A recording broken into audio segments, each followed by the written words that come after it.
I said I have many things to say, and I don't know where to begin. And I was also thinking of something which Babuji Maharaj told me long ago,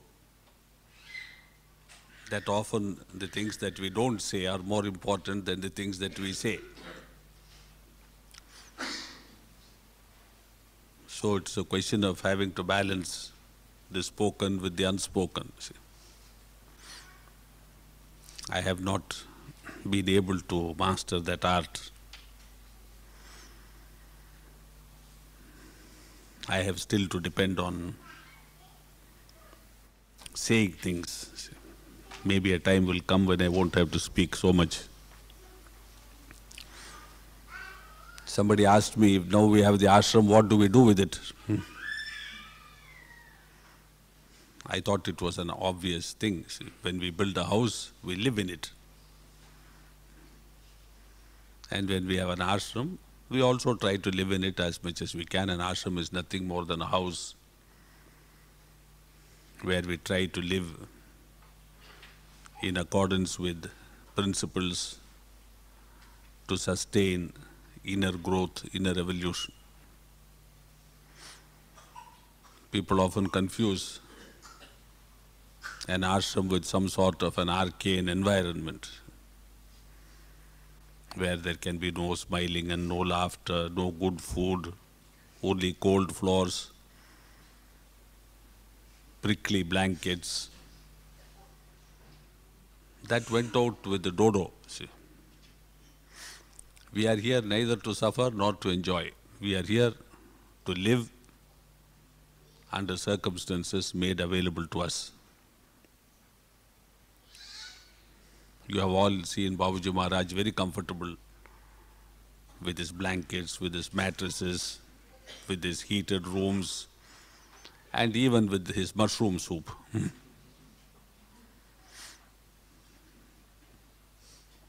Asceticism is not spirituality. Asceticism is some sort of aberration of the human mind,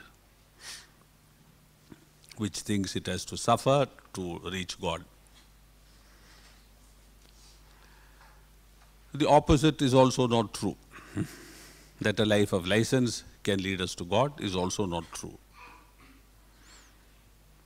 A life of license is not a life of freedom. On the contrary, it is a life of bondage, where we are unable to break our habits, our way of life, and so many other things.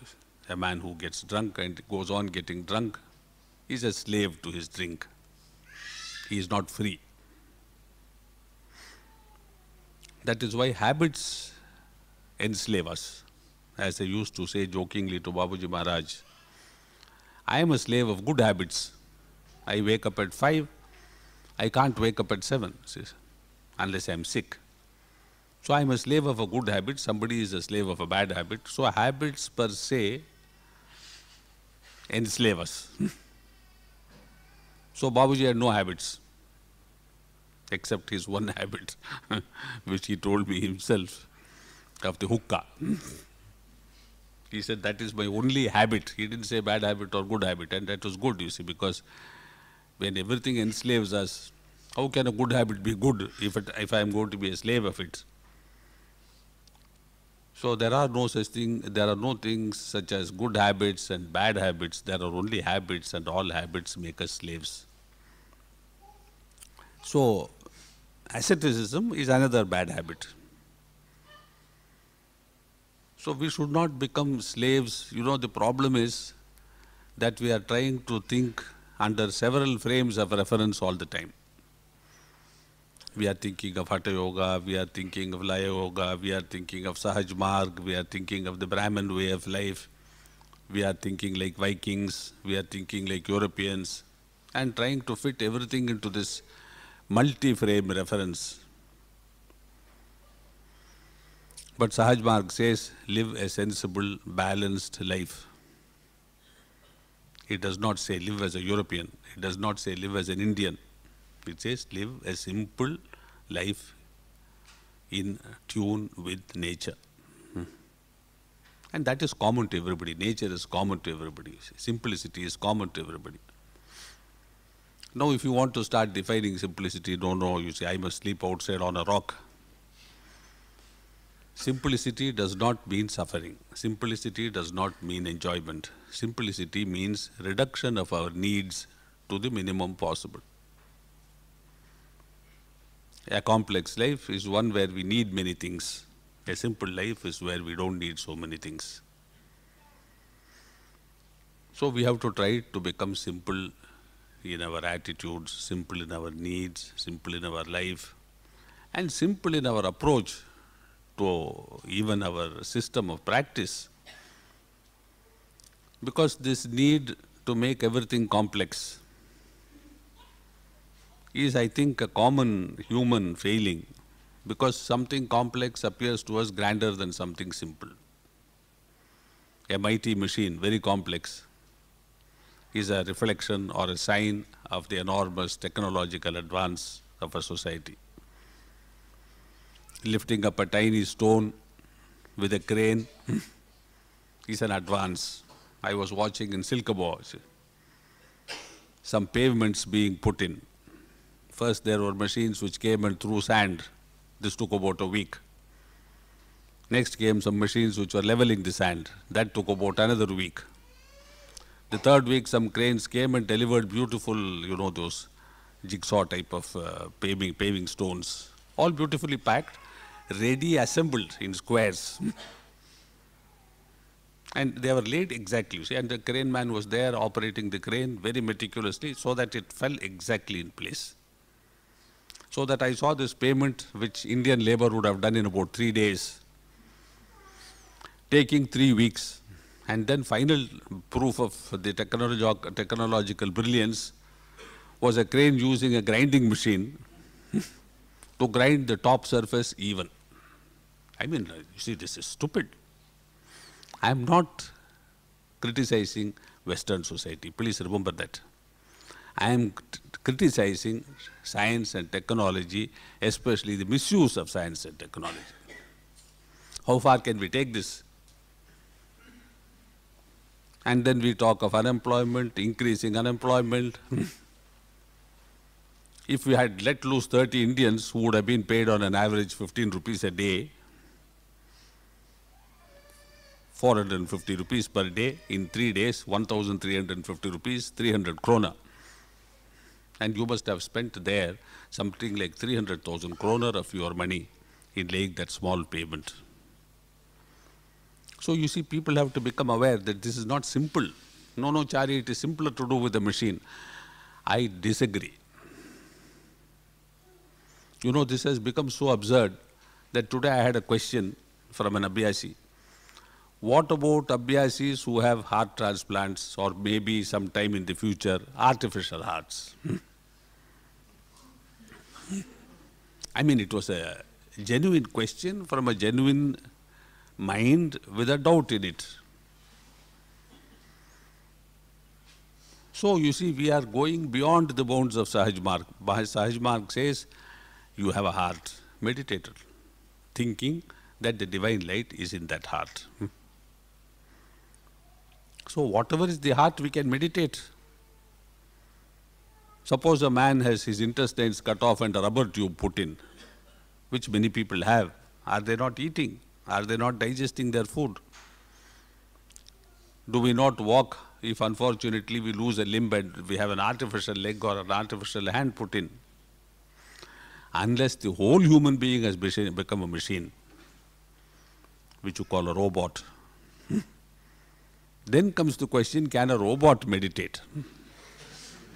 Till then I don't see any danger of our having to face such problems in our existence under the Sahaj Marg umbrella. So what do we do with this ashram? Live in it, exist happily in it, exist harmoniously in it, remembering that because nobody owns it, it is everybody's. That which is owned by somebody belongs to nobody else. That which has no ownership is everybody's. In the Hindu system of knowledge and philosophy. We have this beautiful saying that he who owns nothing owns everything. Because you only own something, you have only something. You cannot lay claim to the rest. Because the moment the idea of ownership comes, this is my house, then you are barred from entering other houses. They are no more yours. But one thing I liked very much here, you see, that the law prohibits us from putting up fences around our property here. So when I stand on the top floor of my house, and look outside the back window, you know, I can see, I don't know, 1/3 of Jutland perhaps, and I feel it is all ours. Precisely because there are no boundaries. If there had been a fence, however beautifully painted, even if it is of gold, I would only see the boundaries of my property and say, oh, what about the rest of the land? Should I buy some more? Like Tolstoy's story of the man who went around buying land, you see, between sunrise and sunset. And finally the devil said, dig him a grave, 6 by 3 by 3, that is all he needs. So you see, when we come down to ownership, the final ownership to which we are entitled or destined, or should I say condemned, is only a grave, 6 by 3 by 3 in feet, not meters. In meters it would be too big. So ownership, proprietary rights condemn us to restrictive thought, restrictive ways of action, restrictive ways of life.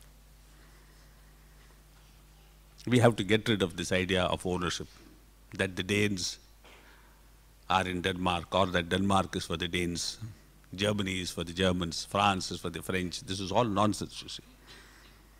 We have to remember that these political divisions were created by human beings. God did not create Denmark, God did not create Germany, God did not create France.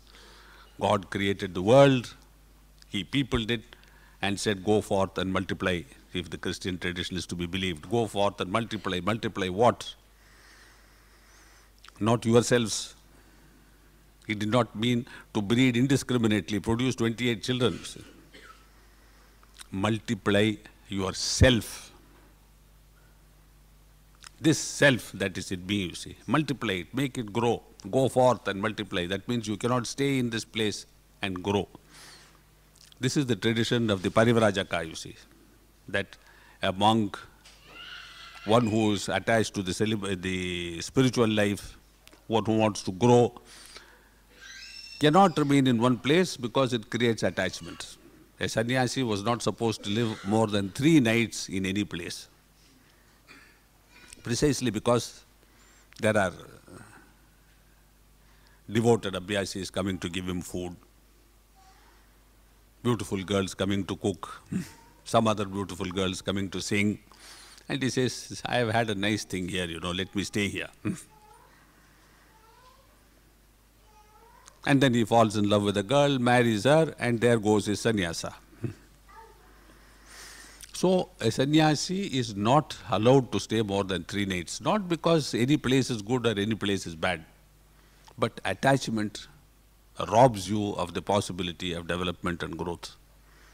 Attachment to a place, attachment to a people, attachment to a thing.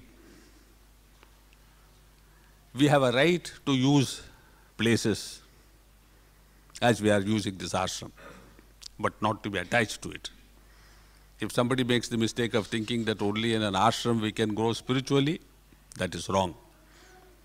If somebody thinks that he can grow at home spiritually without ever coming to the ashram, that too is wrong. Everything at its place in its appropriate time. There is a time when we need to be in the ashram, to be away from the world. In it, but not of it. There is another time when to prevent ourselves becoming too, you know, holy, too moralistic, too self-righteous. We have to go out into the world and see the world as it is created, as it is beautifully created. See the potential there, see the achievement here, the realization here. Because without the potential, there can be no achievement. Without raw material, there cannot be the finished product. The raw material is never dirty, it is never ugly, it is never stupid. It is raw material precisely because it is not finished. So to condemn people, oh, he is not an Abhyasi, she is not an Abhyasi, you know, they are filthy people, wrong. How are you any better than them? No better. And if you are better, how did you become better? By His grace. So given His grace, everybody can become better, everybody can become noble, everybody can become divinized. So to realize this principle of absoluteness, of divine possibility, divine work, divine fulfillment, is what makes a real Abhyasi an Abhyasi. Because I find too often this tendency of Abhyasis to group together and form some sort of an inner circle, sanctimonious circle, and pat each other on the back and say, hey, we are Abhyasis. Therefore, we are something, you know, very clever, very spiritual. Whenever I hear this sort of talk, I am reminded of the Jungle Book, where the monkeys come together to know the Bandar Log, and they feel they are very clever. And why? Because we all say so, so it must be true. This is a refrain repeating again and again among the Bandar Log, you see, the monkey people. We all say so, so it must be true. Democratic principles have no place in a spiritual organization. We are not better than the others just because we are together. We should not claim betterness. We should claim what?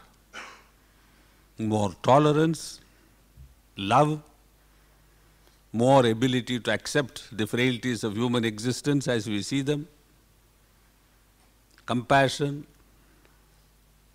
mercy if necessary. You see, in the Bible, I read, vengeance is mine, saith the Lord. I used to wonder, you see, why God says it is, vengeance is His.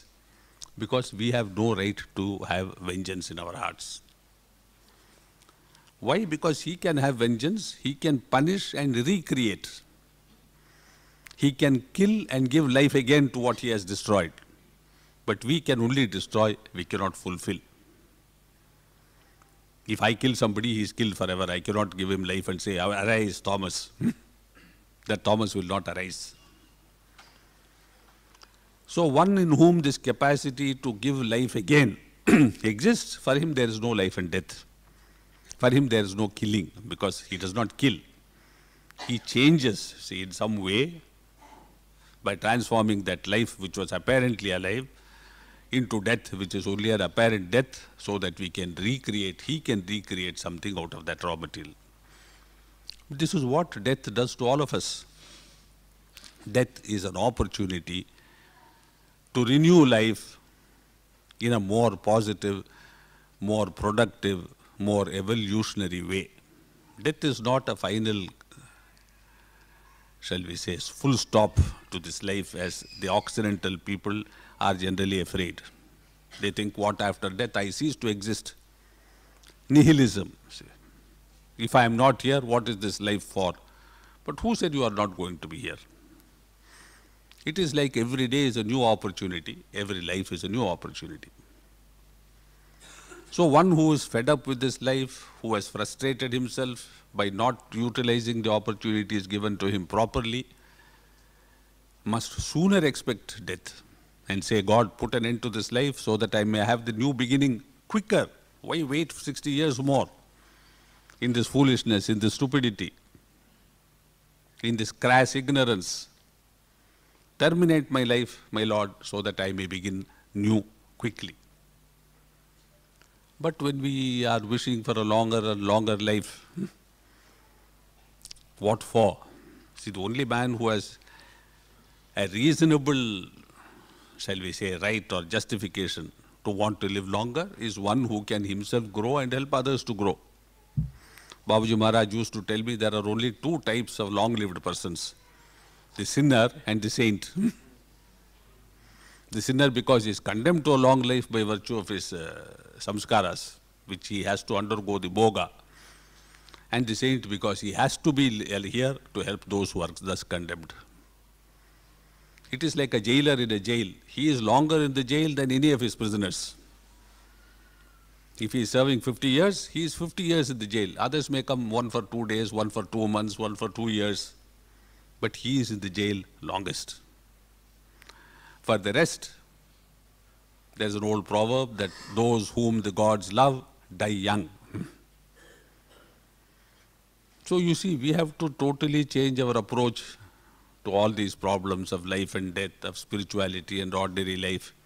There is no such thing as spirituality and ordinary life. There is only life. In that life, if I have a goal, that life is a spiritual life. It is not spiritual because I practice spirituality. It can become a spiritual life only if I become in myself something approaching the spiritual goal. No man is good because he appears to be good or practices some good acts.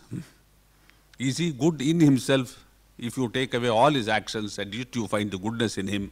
Because it is the goodness in him which leads to good actions, not the other way around. No man is good because he does good, but a good man does good. A wise man says wise things, but you can even teach a parrot to say some wise things. Sometimes it doesn't become a wise parrot. Similarly, no man is bad because he does some bad things sometimes. So you see, a human being is neither good nor bad, but on occasion he is good, on occasion he is bad, depending upon the way in which his samskaras move him. Remembering that Babuji Maharaj said that samskaras can lie buried deep in us as seeds until the environment proper to their germination comes. A man who decides not to drink can go around for months without drinking. But one day suddenly he stands in front of a pub and he says, why not? Just one. The samskara, the seed is in him, the opportunity for it to germinate has come and it germinates. So I know many people who are good because they have never had an opportunity of doing bad. Or they are afraid of doing bad. I do not believe in a man being a pure man who is pure because he is afraid of evil.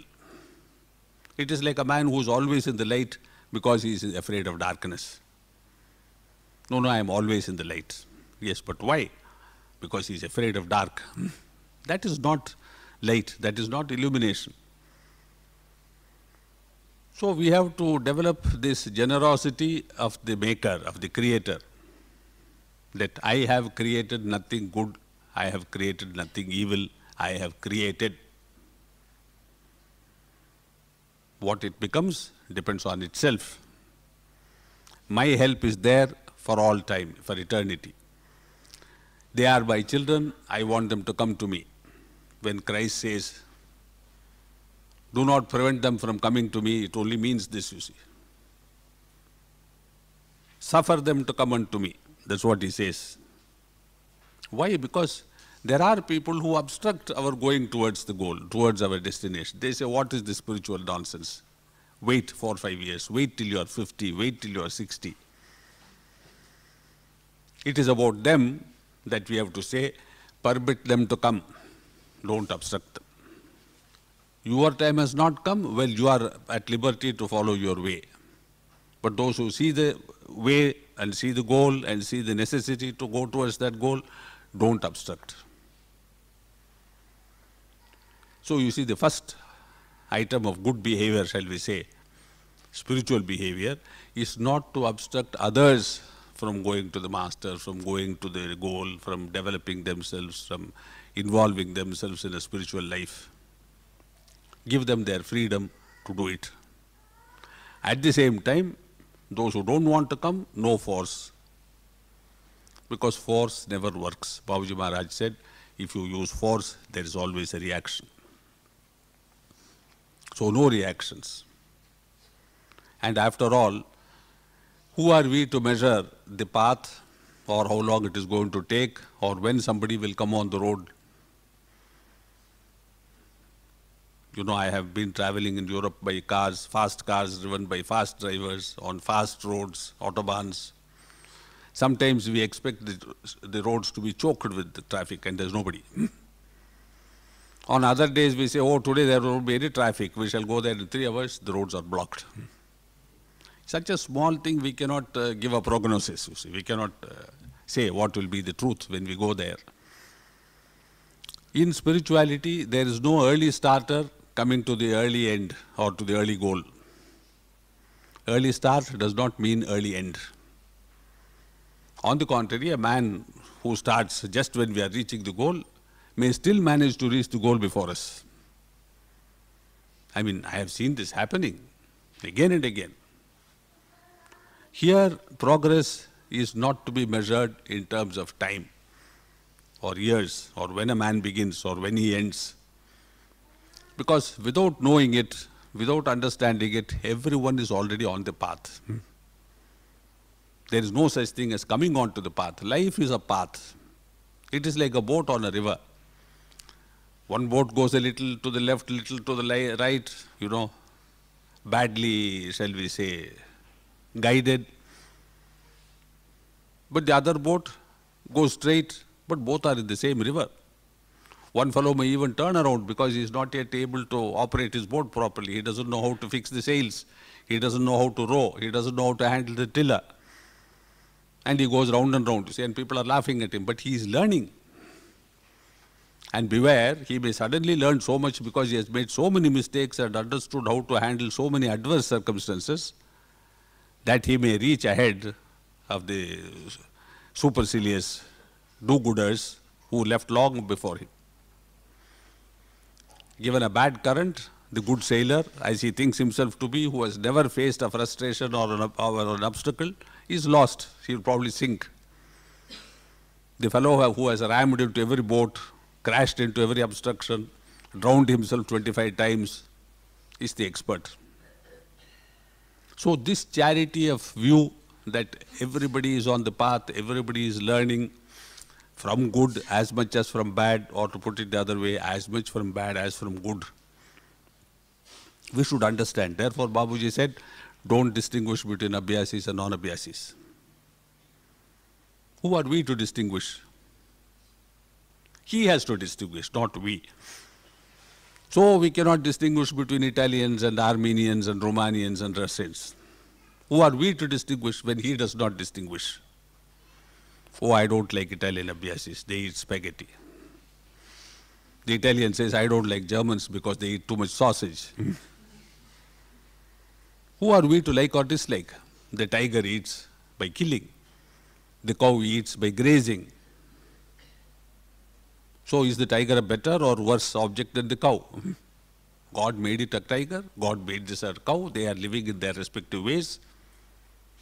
Who are we to judge which is better, which is worse? We can use both of them intelligently, try to emulate the courage of the tiger, try to emulate, as in Hinduism, the generosity of the cow in giving milk.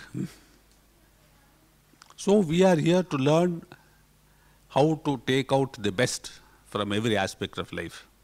Not to look at the worst, but to look at the best.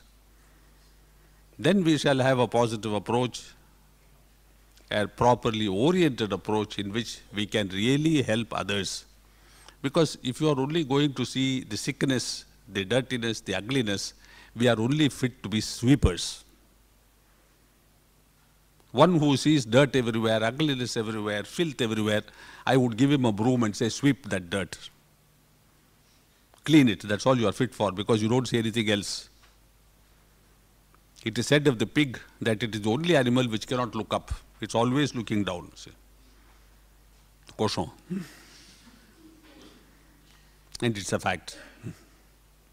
So you see, our grandness, our grandeur, if we possess it, must be in seeing the grandeur of others. It is too easy to look at a beautiful painting and say, aha, but here there is a mistake. It is easy to look or to listen to a beautiful, serenade and say, here the note was wrong. It is easy to eat and say, oh, today the spaghetti is not really, cooked properly. It is too easy to criticize. Every fool can criticize. I mean, only fools criticize. Wise men don't criticize. Why? Because being wise, it is their business to get the diamonds from the soil, the pearls from the ocean bed. Not to look at the vastness of the ocean and say it is all filth, it is all mud, it is ooze. What is the use of this ocean, my Lord? And the Lord says, look, there are pearls here and there. Why do we need the sky? So that we can see the stars. If there were no sky, how would there be stars? So you see, we need a background. As long as we are in this material world, evil is the background to good. We always see something by comparison with something else. Any sense of values is a sense of comparative assessment. He does not compare. He says, come to me as you are. No, I am too sick. How do you know you are too sick? Do you think you cannot be sicker? Don't judge. You are too sick in your judgment. I have seen the ultimate sickness. You are nowhere near it. Come. No, I am too wise. I don't accept God. Aha! Too wise not to accept God. Too intellectual. Come, I will show you how to see God without your intellect. So you see, he says, come everyone. He does not distinguish. Can a doctor say only healthy people should come to me? Suppose Paul Jules should say, I take only healthy patients. I mean, people would laugh. So what are you? Are you a doctor or some sort of a saint? Because they think a saint is also taking only pure people. The contrary is the truth. We don't need saints here. If Babuji is to be believed and if his goal was correctly understood by us, we are here to make saints. So saints don't come to us. Like a healthy, weightlifter doesn't go to Paul. So please remember that in this satsang, don't look for saints because they are in the process of becoming saints. If you want to see the saints, go to the dispatch end of the factory, where the products are packed, ready for dispatch. If you can get there, at the raw material end, you will only see raw material. Timber cut and felled from the forest, waiting to be trimmed, waiting to be debarked so that they can go through the sawmill, become furniture, and then dispatched as beautiful Danish, Finnish, Norwegian furniture all over the world. See. Only at the dispatch end you can see saints, not at the receiving end of the factory. We are all at the receiving end. Now, like a river, you see, I'm always going to this idea of the river. It is a funny thing that most rivers end in marshes. At the very destination, the goal where they should be at the sea, beautiful, grand river flowing into the sea, mighty ocean, you see. Why? Because at that point, they start diversifying their activities. Distributaries, we call them in geography. Tributaries add to the river, distributaries remove from the river. And finally, we have only some weak rivulets of water.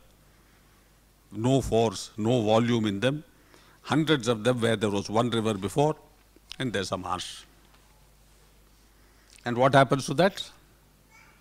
The water is lost. You don't even know where it is. The river, where is that wonderful river? It is in these swamps and marshes.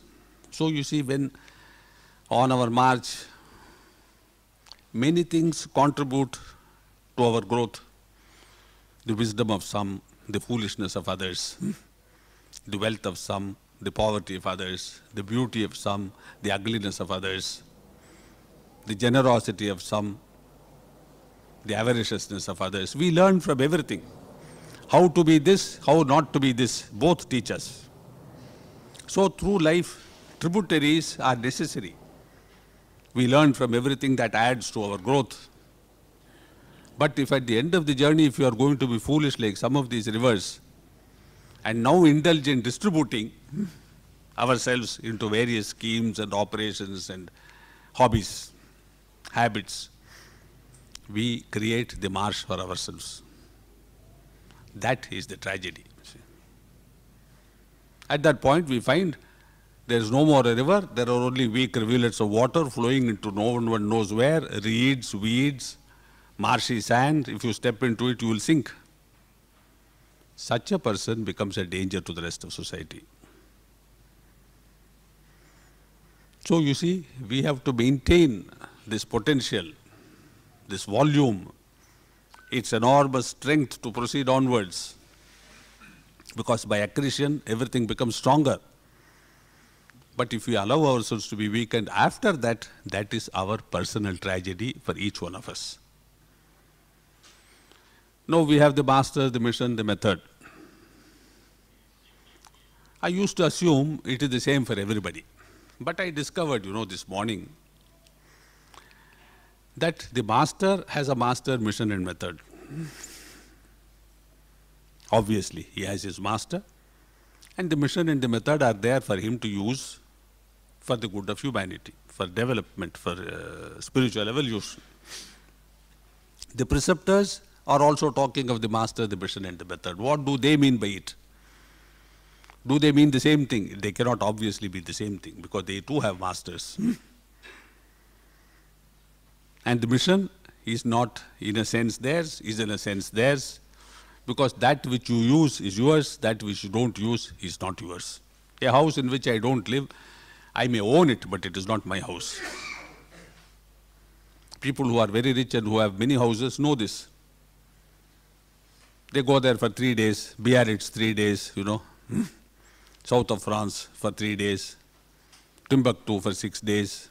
They have houses everywhere, but no house is theirs. Because I cannot say this is mine unless I'm using it for my use. Now, are they using the mission properly, the preceptors? Are they using it for the purpose for which the master gave the mission? Namely, for the welfare of the abhyasis, spiritual welfare of the abhyasis. They have to answer each one for themselves. The method, is it theirs? No, it is the master's. Again, if they are using it as directed, it is theirs. So you see, for the master, mission and method are absolutely his. No question. For the preceptor, all three become kamse kamsa, depending on how much he means by saying my master. Is he sincere about it? Does it come from his heart, or is it only a concept? Is it his mission? Can a preceptor say my mission? Because if he is utilizing it, is he utilizing it for the purpose for which the master gave him the mission? If not, it is not his mission. My method, same story, you see. So what is goose for the master is not gander for the preceptors. They have to judge each one of you by touching your heart and saying, is this my master in the sense that I have accepted my master as my master? I have no doubt about it. I am totally dedicated to his purpose. I am devoted to him. I love him and none else. Is it my mission? Have I a right to say it? Am I utilizing it for myself and for the abhyasis entrusted to me as he would have used it? Then it is my mission. If not, sorry, no. Can I say of it that it is my method? Am I using it with that graceful finesse of the master for their welfare and for my welfare in my personal sadhana? Yes, if not, no. So my master, my mission, my method are not automatic. They are automatic only for the master.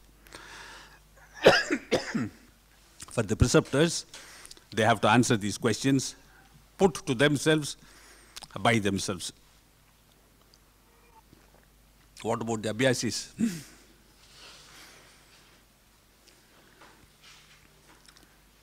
The same questions. My master, my mission, my method. Yes. What is applicable to the preceptor is even more applicable to the abhyasi. But they have a certain, shall we say, flexibility. The master says they are abhyasis, there is flexibility. Because a preceptor is committed. He has committed himself or herself to serve the master. It was a commitment not under compulsion, but in all cases voluntarily accepted. In fact, many have been wanting to become preceptors for years. Now, if that is a voluntarily accepted commitment to service of the master, his commitment to my master, my mission, my method becomes total. He cannot say, no, no. I thought, well, then there's only one way, severing the connection. No, abhyasis are abhyasis, they come and go until they become so committed that from mere abhyasis they become disciples of the master. That is why Babuji never used the word disciple. He said associates. Because every one of us is an associate of the master, because we are associating with him. We are with him at the same table, in the same bedroom, in the same dining room, in the same mission, in the same car, in the same train, in the same plane, and on and on and on. People tell me even today, oh, I traveled with Babuji from Kuala Lumpur to Madras. Yes, I was there. So what do you want me to do? No, no, I know him very well. Wonderful. Next. What have you done with that knowledge of the master? We are always praising Babuji. He was so wonderful. He was so nice. He was so humble. He was so generous. He was so charitable. He forgave us our mistakes. How many people are we willing to forgive them their mistakes? He transmitted to saints and sinners. Are we prepared to transmit to saints and sinners? Or are we discriminating that this is a bad abhyasi, this is a good abhyasi? He never judged. Are we following him or are we judging ourselves? So you see, it is not useful to have known the master very well if we are not going to use that knowledge properly in our life. It is like any knowledge. I know geology very well, but what is the use? I am preaching. I am a geologist. I am not making a joke. It used to be my first love, but it was relegated to some, recesses in my mind. Even today when I see some section of rocks and this and that, I feel a yearning, I should have gone there with my hammer and my chisel and turned for oil and gold. I would have been better than here. Judging by results, my results would have been more productive there than here. Why? Because there is no resistance.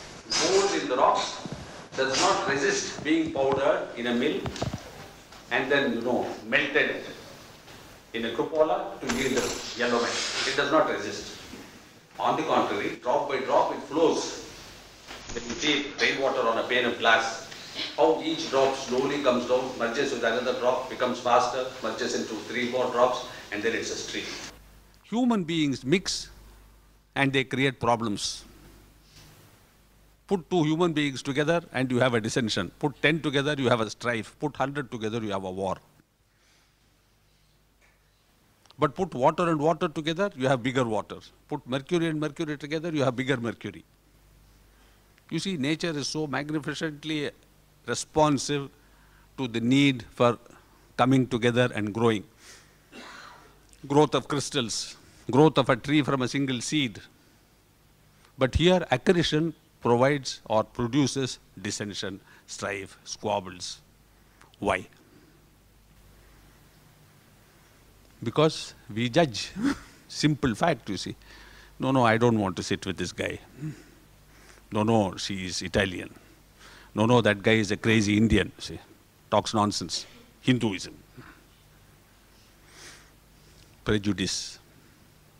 Prejudice is the enemy of human integration. One single enemy is all that we have. But like Ravana in the Ramayana, it has many heads. Color prejudice, race prejudice, sex prejudice, taste prejudice, habits prejudice. No, they eat with their fingers.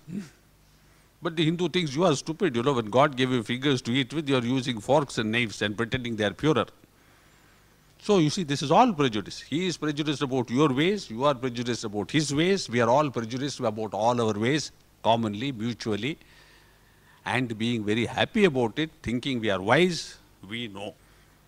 The knower is always a fool.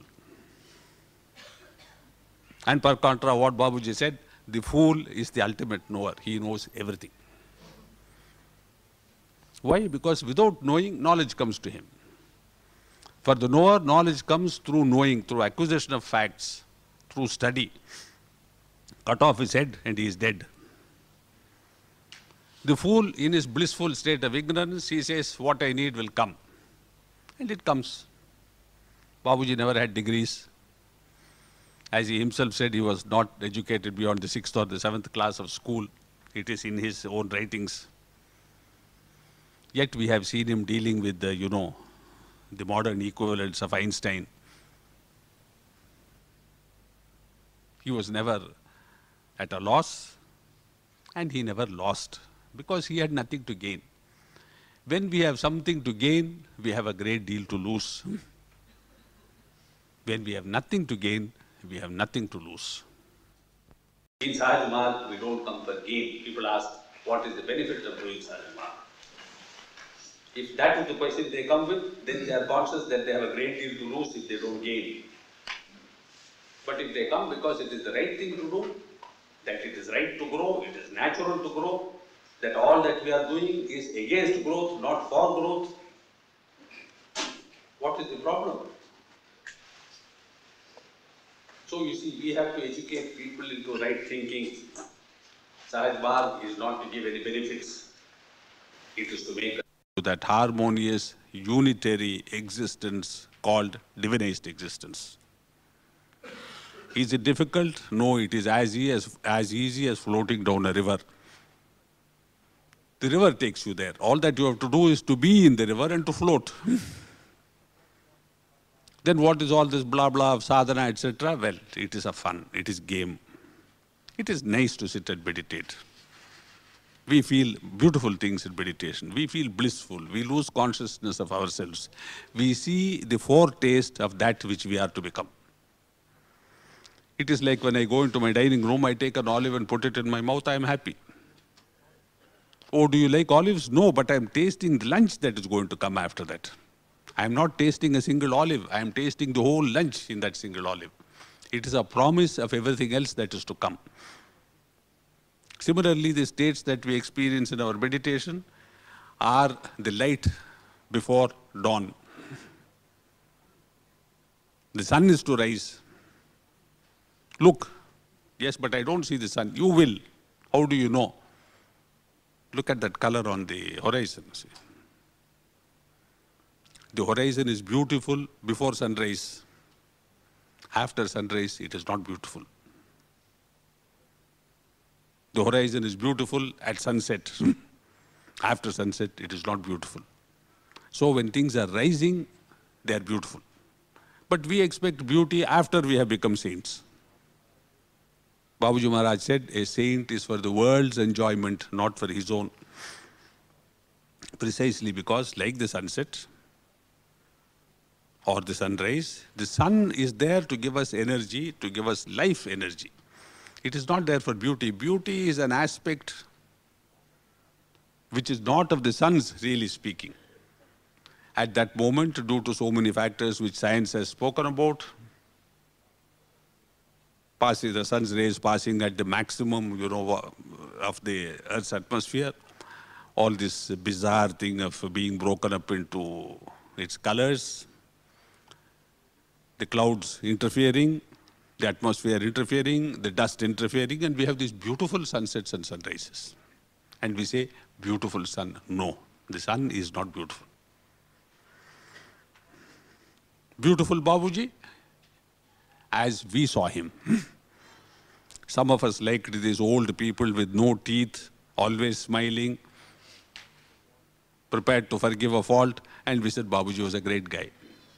You know, he never said something to me, Chari, about my habits. Yes, because at his age, perhaps he thought, why should I waste time? If I tell this fellow, he's not going to obey. If I show him the way, he's not going to follow. Let me take the blighter with me, catch hold of him. And he caught hold of us with his shyness, with his toothless smile, with his inarticulate words, with his ununderstandable logic. But there are also other ways of enticing similarly, you see.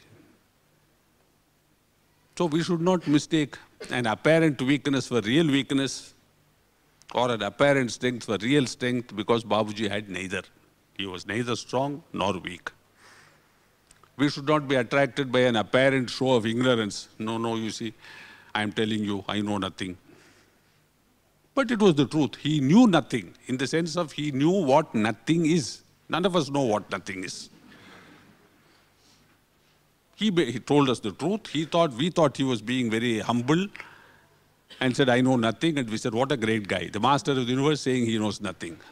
See, how humble can you get? And he said, I am telling you, with one, I can spin the universe like a top. We saw how great. This simple guy who says he has no strength, no education, knows nothing, can yet spin the universe like a top. Wunderbar. But the universe is spinning. And somebody has made it spin. And we say, Babuji, can you do it for me? He says, if Lalaji permits. So you see, that man was teasing us all the time. Teasing us to entice us. Like you show a child a toy and the child slowly comes nearer and nearer. And then you catch hold of the child. It may have the toy, but you have the child. You understand? So these are techniques to be used appropriately, at the appropriate time, by the appropriate person, on the appropriate person. They differ from time to time, moment to moment. Let us not be fooled. The sun is not beautiful. Babuji was neither wise nor foolish. He was neither strong nor weak. He was neither human nor divine. He was that from which everything comes. For me, he was the source. Now, whether to call source God or not, that is up to your imagination. I don't think God is the source. Because Babuji Maharaj jokingly said, even God needs space. Therefore, space must have been created before God. No, this is very absurd, you see. If you look at it theologically, from the point of view of religious faith, it is totally absurd. God needing space? What space? Why space? Which space? But Babuji Maharaj said it. You see, now we have to think what he meant by that. What space does God need? Obviously, the space in my heart. We are all thinking of some vastness of space, some universality of space, a whole universe in which he can manifest himself. But that guy manifests himself most in the human heart. It is through the human being that the divine is manifest. It is through the human being that divine works. Therefore, the need for masters, therefore the need for abhyasis, good and bad, therefore the need for a mission, for a master, for a method. And if the human being does not allow this space, which God seems to need again and again, he is not a fellow who needs space once and for all. He needs space again and again. Because he is and he is not. From when he is not, he wants to become he is, he needs space. I provide the space, you provide the space, you provide the space. Having provided the space, if we have done it, the trap closes. It's a beautiful trap, you see. Even our postman in the village had guests during our seminar, and he was very happy. He made some money. He also probably learned something from them, because I heard that during this day, he stopped drinking. Some benefit.